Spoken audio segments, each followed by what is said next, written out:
Number 4, I see a bunch of different shapes here, and I also see that RT is equal to TU, or one side of my triangle is equal to another side of my triangle. That's an isosceles triangle, and we know that these two angles are going to be equal to each other. So if I take my 180, that's the internal degrees of a triangle, and I take away the 114 that's there, we're left with 66 between R and U. And since they're the same, we can divide that by 2, and we get 33 for R, and we get 33 for U. We have another angle roll up here, and that is if you take the side of a line, this is always going to add up to 180 degrees. You can think of it kind of like, well, if you went the whole way, that would be a circle, which is 360. So since we know this is 180, we already did the math here, that angle is going to be 66. And then for the internal degrees of this triangle, that's also 180. So we can do 180 minus the 66 we just found, minus this 31, and we should get 83 degrees for this angle. Now we have a couple more triangles here. Since this is 83, anytime you have two lines that intersect, your diagonal angles are equal. So this angle is also 83. And finally, we're down to our x. We know that that 83 we just found, plus r, which is 33, plus this random x value should get us to 180. If you just subtract both of these from 180, you should be able to solve for x, which is going to be 64 degrees here. Number 8, whenever I see an f of x function, a g of x function, and some interaction between the two, there's usually two main ways to solve these. We have our by hand method, which is usually a little faster, but can be more complicated, and our kind of longer but easier Desmos method. So we're going to solve it by hand first. So to be able to divide these two, I want to start with factoring. So up top, we can factor an x out, and I get x squared minus 9. If you remember your difference of squares or sum and difference, I can factor the x squared minus 9 into x plus 3 and x minus 3. And then for our denominator, this is just going to be what multiplies to negative 3 that adds to negative 2. And we're going to have x plus 1 and x minus 3. And they're always going to design it like this. Your x minus 3's cancel out. I scan through my answers and I see x plus 3 up top, x plus 1 on the bottom, and our answer is just going to be D here. And we'll do the Desmos method next. Number 8, but using Desmos, I see an f function defined, a g function defined, and they're telling us that one of the following answers is equivalent to this. So I'm going to plug both of these in. I'm going to see what this graph looks like, and then all I have to do is plug in my answers until one matches it, right? So I pull up Desmos, and I have my f defined and g defined for Desmos. Now I can just type in f of x divided by g of x, and it's able to graph it because f and g are defined. Now, I don't want to get rid of these two functions because this relies on it, but I do want to hide the colors because I only care about this equation. Now, all I have to do is type in my answer choices until one of them match. Just for the sake of time, I'll skip to C and D. So in C, we have x times x minus 3 divided by x plus 1. You can very clearly see that's not going to match our graph. And then all I have to do, and what's nice for a lot of these problems is I don't have to delete this and retype answer choice D. All I have to do is change this positive here. You can see, and if you want to double check if it overlaps, you can just click this color. You can see it's the same graph. Our answer choice is going to be D here. Number 9, this is going to be a two-parter. I see we have a glass that's smaller at the bottom than it is at the top. We have a volume formula for it, but they also tell us that it has a maximum volume of 473, and they want us to solve for K. So this is a pretty standard situation where we replace volume here with 473, and then all we would have to do is solve for our K value here. But remember, we can just have Desmos do all our algebra for us. So I pull up Desmos, and I type in the exact equation, except I replace K with X. And it automatically tells me that, if I look at my answer choices, it's probably the one close to 10. But remember, if you're ever getting a line like this that's not giving you an exact value, it's because your equal sign. You want to first get it equal to 0. So if I subtract 473 from both sides, I can get rid of this. This turns into a 0. And then you get rid of your equal 0. And you should see that it now gives me a point. So I can see it's like 10.1 if we round that 10.11. I jump back to my problem, and we can see it's definitely answer choice D here. And for part 2, because it's connected to this cup, they're asking us if we're pouring water into this glass at a constant rate, which of the following graphs best illustrates the height of the water? So you might think because the pouring is constant, well, then it's going to look like this, right? But our glass is not constant. It's going to fill up faster at the start than it is at the end. So what we should see is something that's more exponential. It's faster early on, and then it kind of slows down as the cup gets wider and wider, right? So we have two exponential graphs here. This would just be the same height the entire time. This one is slow at the beginning and then speeds up, which would be the inverse of what we see. This one is saying fast at the start because it's smaller at the bottom, and then it slows down as the cup gets wider. It's going to be C here. Number 11. This is going to be another one where we can use kind of more by hand rules or knowledge versus Desmos. I don't even have to demonstrate the Desmos way because all I have to do is plug my 4 answers in, and one of them is going to match up at the specific points, and that's going to be your correct answer. For the like having knowledge / by hand method, well, we want to recognize some of the general patterns, right? I know x to the 1 is going to look like a linear line. I know x squared is going to be a parabola. X to the third, it's going to start to get a little trickier. It's going to be something that looks like this. And finally, x to the fourth is going to be something that maybe starts up, goes down, up, and back up like this. So what you could recognize is my odd functions are always going to go in 2 different directions, like these two. And my even functions, 2 and 4, etc., are always going to go in the same direction. So just using that basic rule, I can look at my answer choices and I can see, well, this is an x times an x times an x. Well, that's x to the third. And I can clearly see from my graph, they're both going in the same direction. So it can't be an odd function. This is x squared times x times x. That's x to the fourth. Possible. This is also x times x times x. Odd function. And finally, x to the second times x times x. That's going to be x to the fourth. So it's between those two. And all I have to double check are my solutions. So when x is positive 2 for a solution, in factored form, it's always the opposite. So I'm looking for an x minus 2 in parentheses. I can already see that b matches that, and d is going to be the opposite way. So it's going to be b here. Number 15. Another one I can do by hand or using Desmos. We'll do by hand first. So we have g of x defined, h of x defined, and they want h of 0. So h of 0 just means replacing x with 0. So that would just be 1 minus g of 0. And then up above, g of 0 is just going to be replacing x with 0. So 2 times 0 minus 1. That's going to be 0 minus 1 or negative 1. So I just plug that in. This is going to be equal to 1 minus negative 1, which turns into plus positive, which just turns into positive 2. For Desmos, all I have to do is plug in my 2 functions, g and h, which I already did. And they want h of 0. What's nice is since g is defined, h is now defined. And all I have to do is plug in h of 0. And I also get positive 2. Both ways work. Not bad. Number 21. Between these years, data was collected every 3 years on the amount of plastic produced annually in the US in billions of pounds. The graph below shows the line of best fit.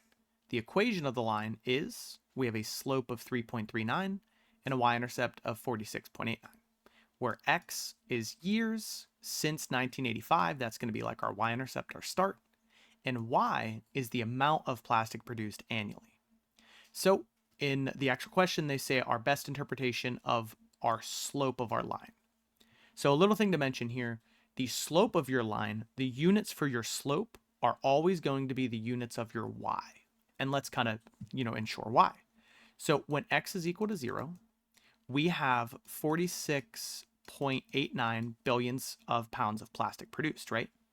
When x is equal to 1, all that's changing for each increase of 1 in x is we're adding an additional 3.39 to our y. So if this is billions of pounds of plastic, we are just adding 3.39 billions of pounds of plastic for each year that passes, right? So we know looking through our answers, we're looking for it to be an amount of plastic, not in years.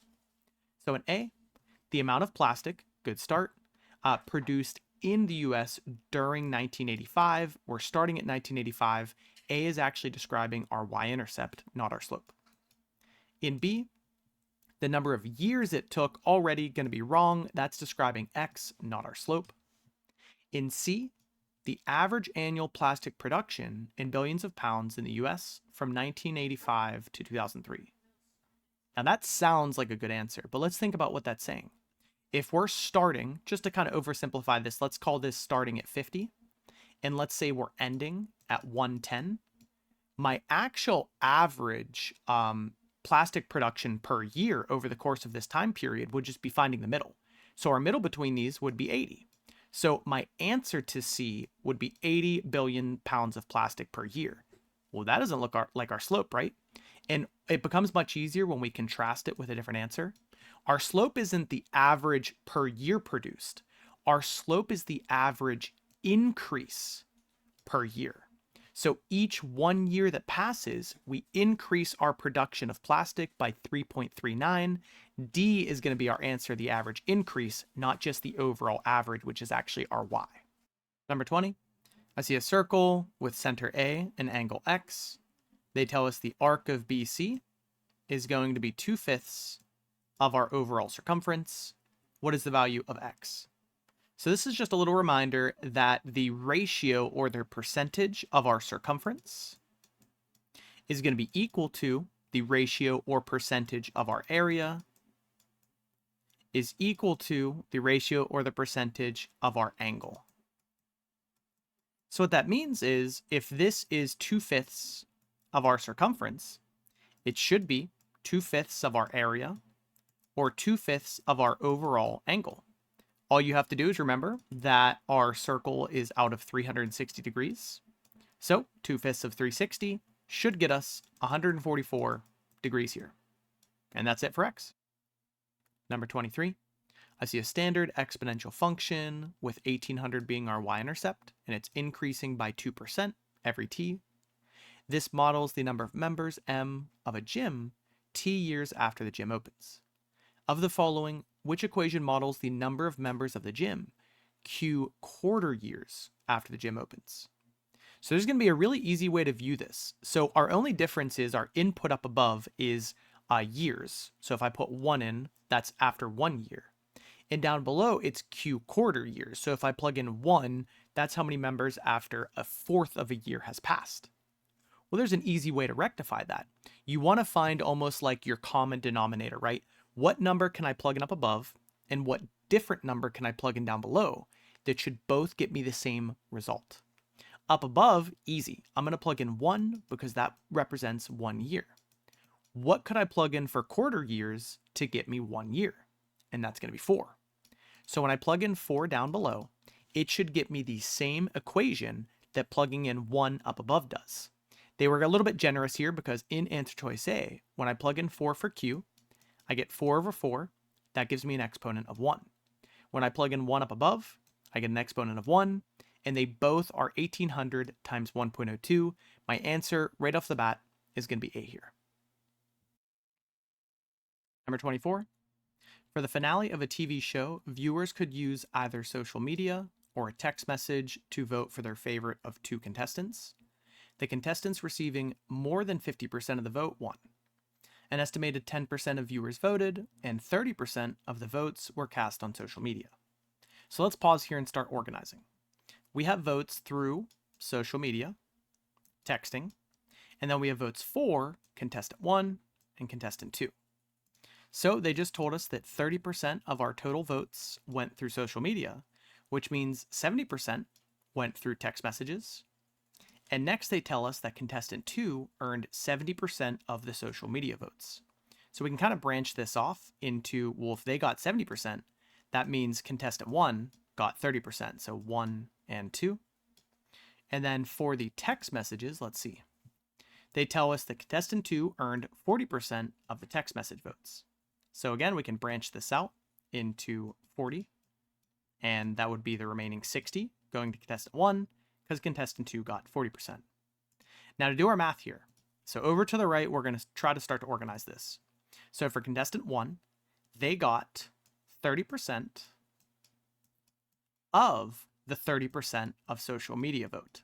So that's going to get us 9%.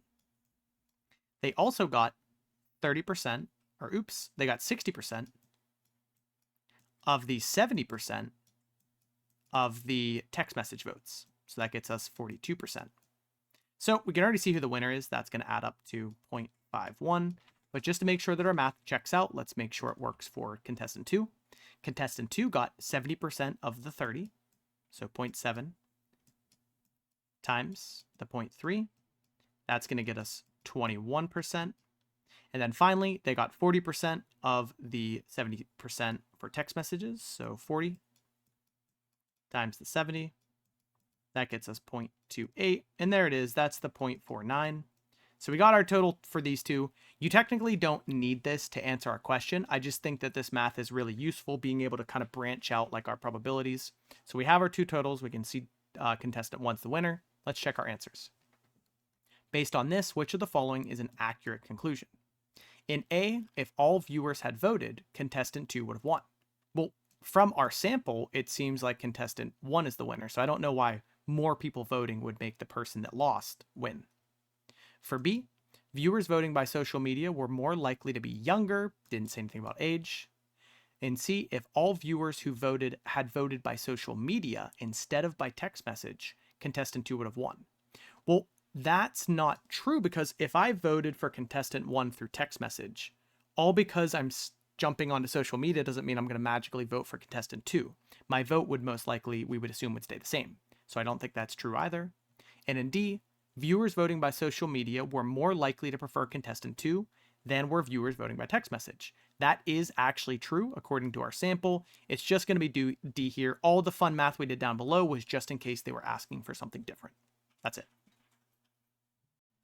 Number 26. To determine the mean number of children per household in a community, this person surveyed 20 families at a playground. For the 20 families surveyed, the mean number of children per household was 2.4. Which of the following must be true? Dangerous word. In A, we have the mean number of children per household in the community is 2.4. Possible, but I don't know if it must be true, but we're going to have another answer that helps us with that. In B, a determination about the mean number of children per household should not be made because the sample size is too small. We're not expected to actually calculate like if the sample size is appropriate or not. In C, the sampling method is flawed and may produce a biased estimate. Well, how could our sampling method have been flawed? They surveyed families at a playground to see what the average amount of children per household is. That would be a biased place to go. If they actually wanted an average amount of kids per house in a neighborhood, they would go to each house and ask them, not go to a place where predominantly people with kids are going to show up, which is going to give you like probably a higher mean of children than what the actual community has. So it's definitely going to be our biased method here. In D, the sampling method is not flawed, so just the antonym of C. It's just going to be C here. Number 27, one of my favorites, we have the point PR, and this is where, I still have the habit of when I see coordinates, I remind myself that that is an X and a Y, and this point PR lies on the equation Y equals X plus B. Okay, the point with coordinates 2P5R, that is also an X and a Y, lies on the line Y equals 2X plus B. What is the value of R over P? So this is a very important part. Whenever they specify at the end, you'll see this a lot with those percentage problems where they're like, C is what percent of B. They're telling us what letters matter in this equation. So now I know that X, Y, and B do not matter. We want to get rid of those, and we want an equation with just R and P. Fortunately, P and R are X, Y values, so I can already get rid of all my X's and Y's. In my first equation here, I can say R is equal to P plus B. So all I did was I took these, this X and Y, and I plugged it into this X and Y. For my second equation, I see this X and Y, which I can plug into this X and Y. So I can say 5R is equal to, this is going to be 2 times X, so 2 times 2P, so 4P plus B.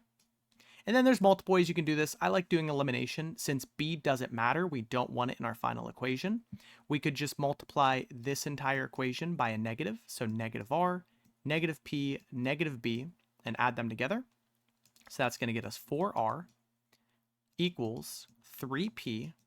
And then my B's cancel out. That was our goal. And then finally, they want literally what is R over P. So that's my goal. I want to get r divided by p. So I can divide both sides by p. And I get 4r over p is equal to 3. And my final step here is to get r over p. I have to get rid of that 4. Divide both sides by 4. My 4's cancel out, and r over p is equal to 3 over 4. Answer choice B.